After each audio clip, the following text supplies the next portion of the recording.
Hezbollah के अपने video viral करने शुरू कर दिए हैं।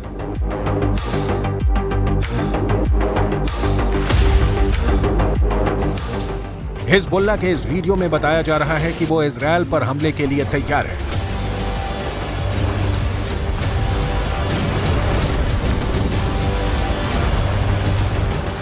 इस वीडियो में हिजबुल्लाह का मैसेज साफ है कि उसका अटैक ऐसा होगा जो इजरायल रोक नहीं पाएगा।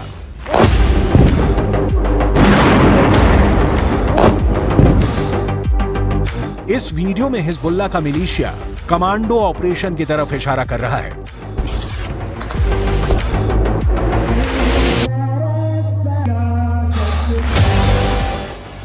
इस वीडियो में हिजबुल्लाह बता रहा है कि उसके कमांडो मोटरसाइकिल पर आएंगे और इजरायल की सेना भागती हुई नजर आएगी।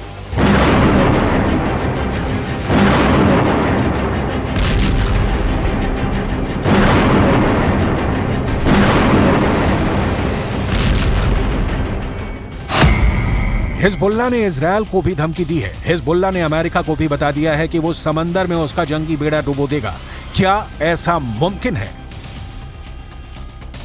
हिजबुल्लाह की इस चेतावनी को इजरायल में बहुत गंभीरता से लिया जा रहा है। हिजबुल्लाह कैसे युद्ध लड़ता है, ये इजरायल पहले भी देख चुका है। इस बार गाजा को बचाने के लिए हिजबुल्लाह इजरायल से लड़ना चाहता है और इस बात को लेकर इजरायल से ज्यादा अमेरिका बेचैन हो गया है। ये दोनों देश हिजबुल्लाह को आतंकवादी गुट मानते हैं, जबकि रूस, चीन, कतर, ईरान और भारत भी हिजबुल्लाह को आतंकी संगठन नहीं मानते। संयुक्त राष्ट्र भी हिजबुल्लाह को सिर्फ एक मिलिशिया मानता है, लेकिन हिजबुल्लाह की नई धमकियों के बाद कई सवाल उठे हैं।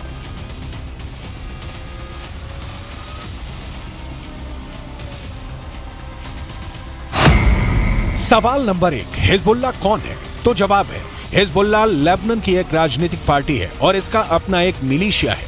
सवाल नंबर 2, हिजबुल्लाह की ताकत क्या है? तो जवाब है, हिजबुल्लाह के पास 1000 लड़ाके हैं, जो लेबनान की आर्मी से भी खतरनाक फोर्स मानी जाती है। सवाल नंबर 3, हिजबुल्लाह क्यों इजरायल और अमेरिका को धमकाता है? लेबनान में हिजबुल्लाह संगठन को खड़ा करने वाला है ईरान, और ईरान अमेरिका और इजरायल का सबसे बड़ा दुश्मन कहा जाता है। सवाल नंबर 4, हिजबुल्लाह को इजरायल क्यों इतना बड़ा खतरा मानता है? हिजबुल्लाह ने रूस की फौज के साथ मिलकर सीरिया से आईसिस को पूरी तरह खत्म कर दिया। हिजबुल्लाह ने ईरान के ऑर्डर पर सीरिया में युद्ध लड़ा और अब वहां तैनात है। सवाल नंबर 5, क्या हिजबुल्लाह इजरायल को हरा सकता है? हिजबुल्लाह 2006 में इजरायल के खिलाफ युद्ध लड़ चुका है। 34 दिनों तक चले इस युद्ध में इजरायल को सीज फायर के बाद लेबनान से पीछे हटना पड़ा था।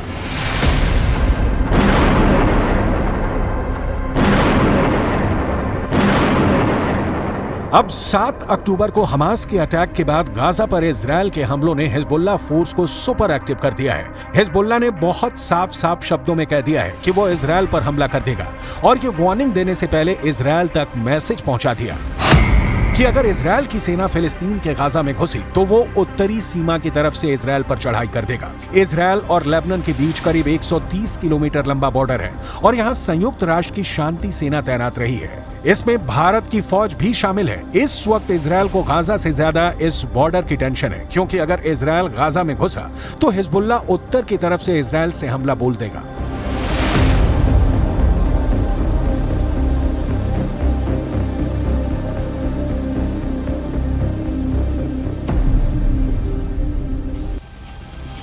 हमास और इजरायल की सेना एक दूसरे के खिलाफ कितनी ताकत रखती है और क्या हिजबुल्लाह वाकई इजरायल के लिए ऐसे हालात पैदा कर सकता है कि वो उसे हरा दे? इसे समझने के लिए आपको हिजबुल्लाह की उस चेतावनी को समझना पड़ेगा जो उसने अमेरिका को दी है, क्योंकि अमेरिका ने अपनी नौसेना का कैरियर बैटल ग्रुप भूमध्य सागर में पहुंचा दिया है।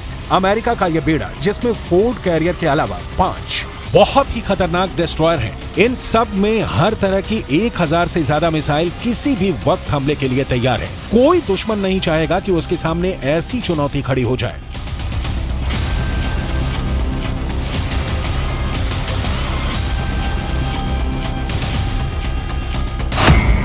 इस वक्त ये कैरियर इजरायल के गाजा में पश्चिम में भूमध्य सागर में तैनात रहेगा और वहीं से ऑपरेशन चलाएगा। उसकी रेंज में लेबनान भी होगा, सीरिया भी होगा, तुर्की भी होगा और मिस्र के आसपास का इलाका भी होगा।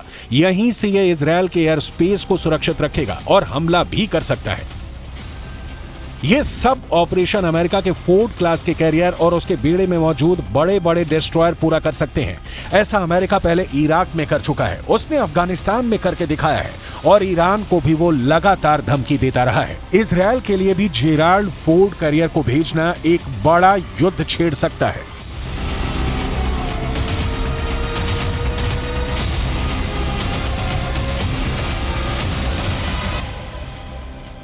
यही भरोसा अमेरिका अब इजरायल को दिलाना चाहता है कि समंदर से ऑपरेशन चलाकर अमेरिका सीरिया पर भी बमबारी कर सकता है, लेबनान के बॉर्डर को भी सैनिटाइज कर सकता है। लेकिन लेबनान में हिजबुल्लाह को अब ईरान से ऐसी मिसाइल मिल चुकी है जो अमेरिका के इन विशालकाय जहाज को पल भर में डुबो सकती है। इस मिसाइल को लेकर हिजबुल्लाह का खौफ बढ़ चुका है और वो सीधा सीधा अमेरिका के जहाज को डुबा सकता है। इस खतरे को हल्के में नहीं लिया जा सकता। लेबनान ने 2006 में इजरायल में एक कॉरवेट यानी जंगी जहाज पर एंटी शिप मिसाइल से हमला किया था। इस हमले में इजरायल के युद्धपोत को भारी नुकसान पहुंचा था। अब हिजबुल्लाह के पास जो एंटी शिप मिसाइल है उसकी रेंज 300 किलोमीटर तक है। इसलिए लेबनान या इजरायल से यह फासला बनाना अमेरिका के लिए जरूरी हो जाएगा।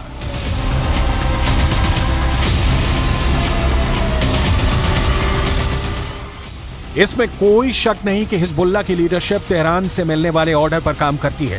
इसलिए सवाल यह भी कि क्या ईरान चाहता है कि हिजबुल्लाह इजरायल पर अटैक कर दे। ईरान ये भी बहुत अच्छी तरह से जानता है कि इस वक्त इजरायल बेहद कमजोर है या फिर अमेरिका की शक्ल में उसे नई ताकत फिर से मिल गई है।